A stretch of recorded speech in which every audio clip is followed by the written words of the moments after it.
நான் ஒரு சின்ன நிகழ்வினை சொல்கின்றேன். நான் வெறும் கதை பேச வரவில்லை.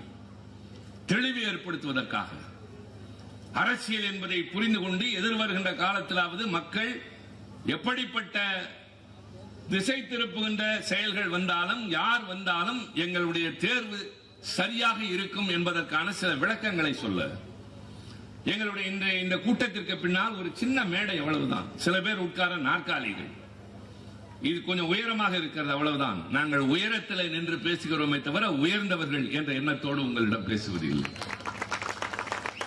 எல்லோருக்கும் தெரிய வேண்டும் என்று ஒரு உயரமான மேடை.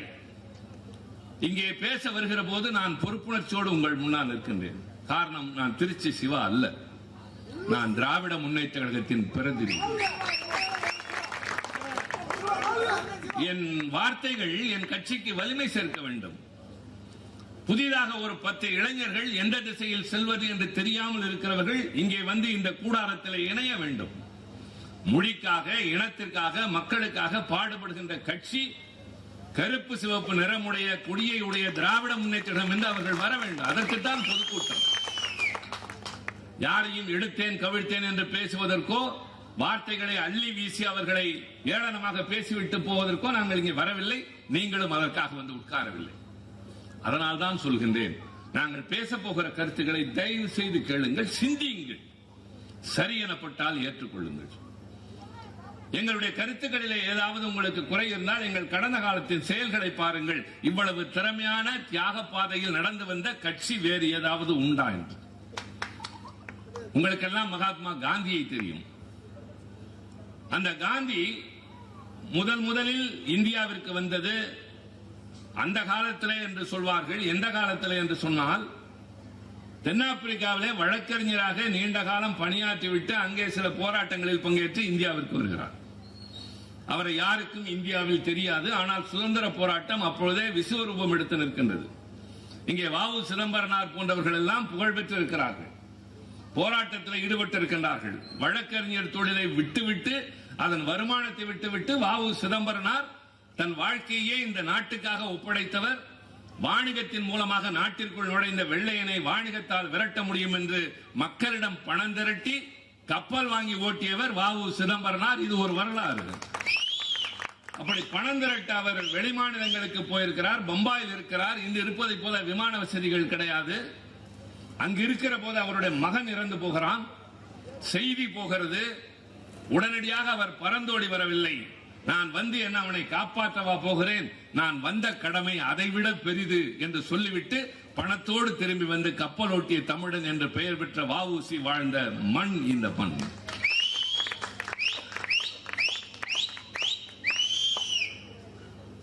நான் இந்த நிகழ்வை எல்லாம் சொல்லுகிற போது, காந்தி இந்தியாவிற்கு வருகிறார்.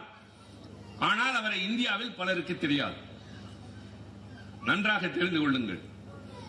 ஒரு காங்கிரஸ் மாநாடு நடைபெறுகிறது.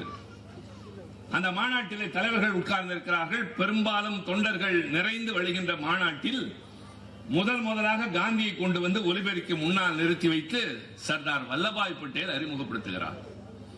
தென்னாப்பிரிக்காவில் பல போராட்டங்களில் பங்கேற்று திரும்பிய மோகன்தாஸ் கரம்சந்த் காந்தி என்பவரை இன்றைக்கு உங்கள் முன்னால் பேச அழைக்கிறோம்.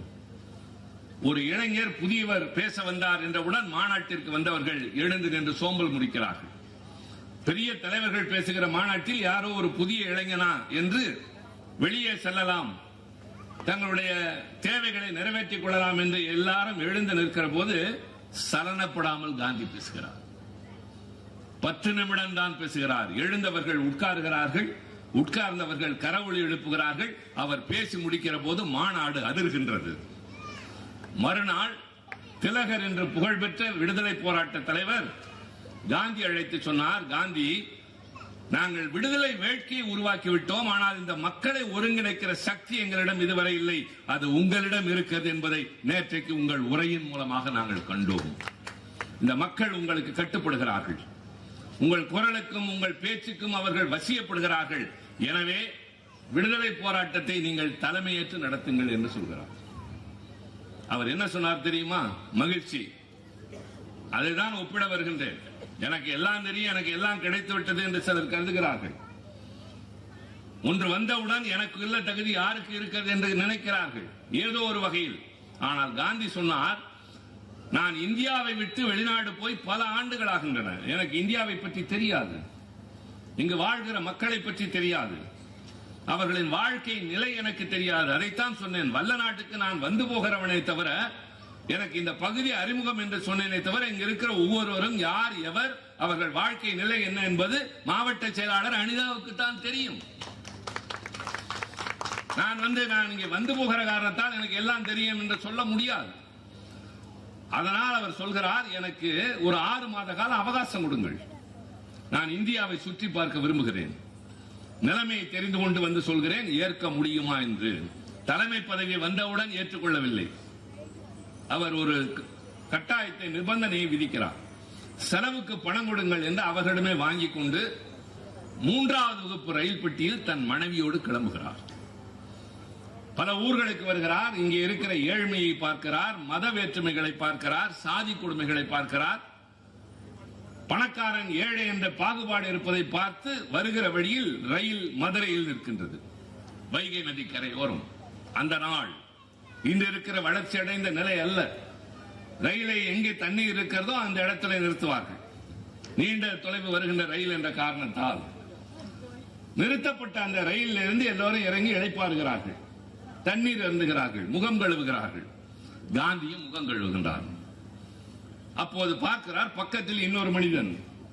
அவர் முகம் கழுவவில்லை, தண்ணீரும் அருந்தவில்லை, ஆனால் எதிர் திசையை பார்த்துக் கொண்டிருக்கிறார், அந்த கரையின் இன்னொரு பகுதியை. ஒருவர் ஒரு இடத்தை திரும்பி பார்த்தால் அந்த இடத்தில் ஏதோ நடக்கிறது என்று எல்லோரும் பார்க்கிறீர்கள் அல்லவா? சம்பந்தம் இருக்கிறதோ இல்லையோ, என்னவோ நடக்கிறது என்று பார்க்கிறீர்கள் அல்லவா? அதை போல காந்தியும் திரும்பி பார்த்தார். அவர் பார்க்கிற திசையில் ஒரு பெண் குளித்துக் கொண்டிருக்கிறார். குளித்துக் கொண்டிருக்கிற பெண்ணினுடைய அந்த கட்டி இருக்கிற புடவையில் கிழிசல், கிழிசலின் வழியாக அவளுடைய உடல் கொஞ்சம் தெரிகிறது. இவன் அதை பார்த்துக் கொண்டிருக்கிறான். அந்த பெண் கூச்சத்தோடு இழுத்து மறைக்கிறாள். இழுக்கிற இடம் பெரிய கிழிசலாக இருக்கின்றது. ரொம்ப சிரமப்பட்டு கையை பொத்திக் கொண்டு உட்கார்ந்து இருக்கிற அந்த பெண்ணை பார்த்து காந்தி என்ன செய்தார் தெரியுமா? தன் தலையில் இருக்கிற நீண்ட முண்டாசை எடுத்து ஆற்றின் நீரோட்டத்தோடு விட்டார்.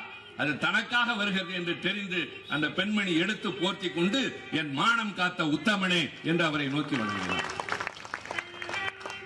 எழுந்து நின்ற போது காந்தி முடிவெடுத்தார், இந்த நாட்டில் வாழ்கிற பெண்களுக்கு தங்கள் மானத்தை மறைப்பதற்கு முழுமையான ஆடை இல்லாத போது என் போன்றவன் இப்படி இவ்வளவு பெரிய துணியை முண்டாசு கட்டி கொண்டு தெரிகிற மரபு என்ன மரபு? நானும் அவர்களைப் போல இனி ஒரே ஒரு துணியோடு அலைவேன் என்று முடிவெடுத்த இடம் மதுரையில். இப்படி சுற்றி வந்த காரணத்தால் மக்களை தெரிந்தது, மக்களின் வாழ்க்கை நிலை தெரிந்தது. மோகன்தாஸ் கரம்சந்த் காந்தி என்ற மனிதன் மகாத்மா காந்தியாக மாறினார்.